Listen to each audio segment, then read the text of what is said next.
Good morning, Morgan, and good morning to any of Morgan's friends that have joined us for today's video. And we've got 10 pages to get through, so let's get going. Searching by CSS class. CSS is the language we use to style a web page. CSS is the acronym of Cascading Style Sheets. CSS is a computer language for laying out and structuring web pages, HTML or XML. This language contains coding elements and is composed of these cascading style sheets, which are equally called CSS files. CSS. It's very useful to search for a tag that has a certain CSS class, but the name of the CSS attribute, class, is a reserved word in Python. Using class as a keyword argument will give you a syntax error. As of Beautiful Soup 4.1.2, you can search by CSS class using the keyword argument class _. All right, Morgan, what we have here is called a workaround. Okay, whoever wrote this Beautiful Soup code, they said, you know what, man, we really want to have, a function for class, to focus on class. But it's a reserve word. Oh, I know what we'll do. We'll just add an underscore at the end of it. Right? And that's what they're doing. So what are we doing? We're using our find all again. We want to look for all the A tags, and we want to look for a class that's equal to sister. All right, boom. Elsie, Lacey, and Tilly. Oh, I hate that name, Elsie.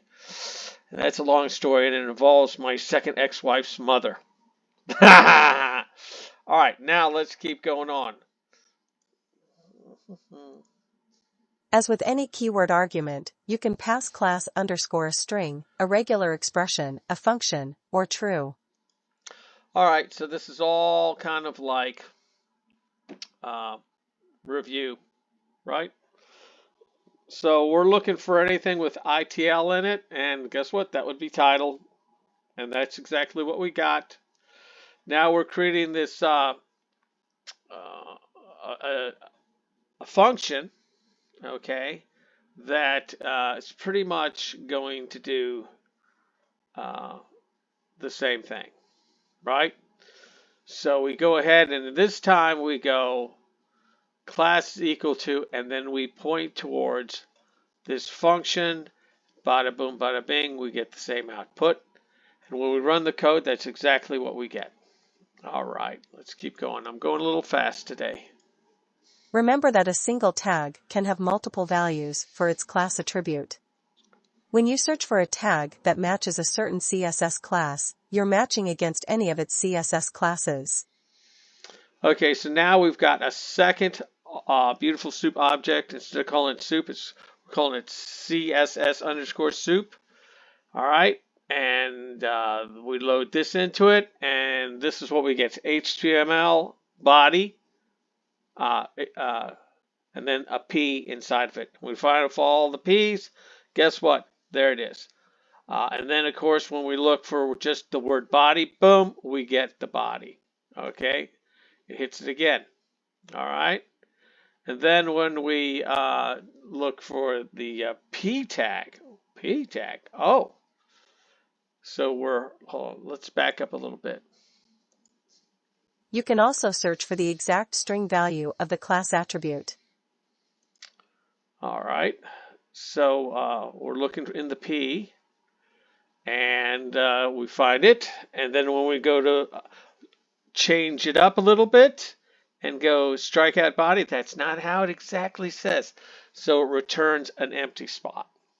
Okay. All right. Oh, and look at this. What is, oh, hey, we're going to be doing a whole video on CSS selectors. So this is going to be a bit of a preview. If you want to search for tags that match two or more CSS classes, you should use a CSS selector.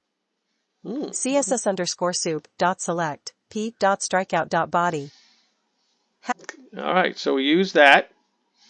We got our CSS soup. Now we're using the select method. And what is this? Okay, I guess that's what it's looking for. Does it have a strike out or a body? Well, it has both. So we only get one return. I wonder what would happen if there were multiple ones.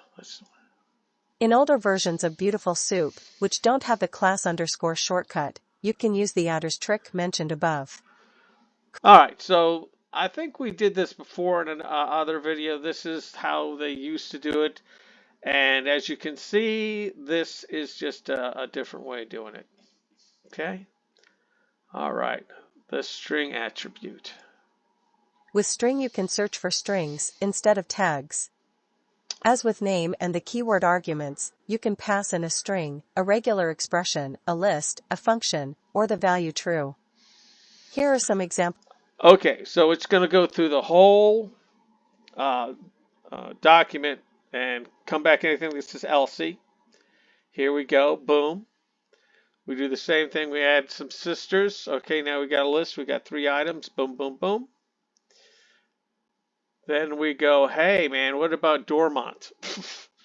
And we get it twice. I wonder why. Oh, I know, because it's under both body and title.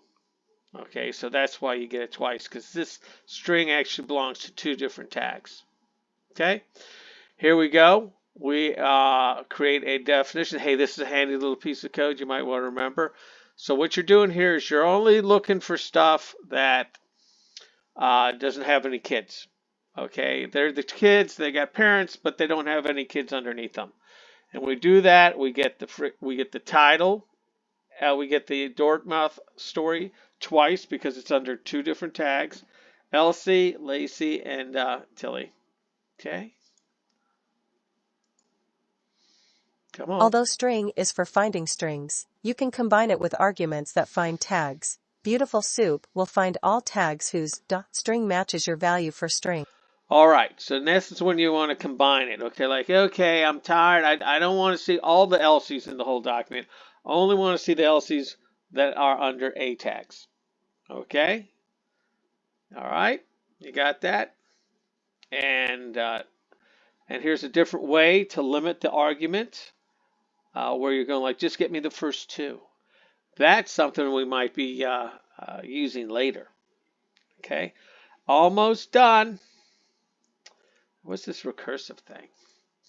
If you call myTag.find_all, Beautiful Soup will examine all the descendants of myTag, its children, its children's children, and so on. If you only want Beautiful Soup to consider direct children, you can pass in recursive equals false.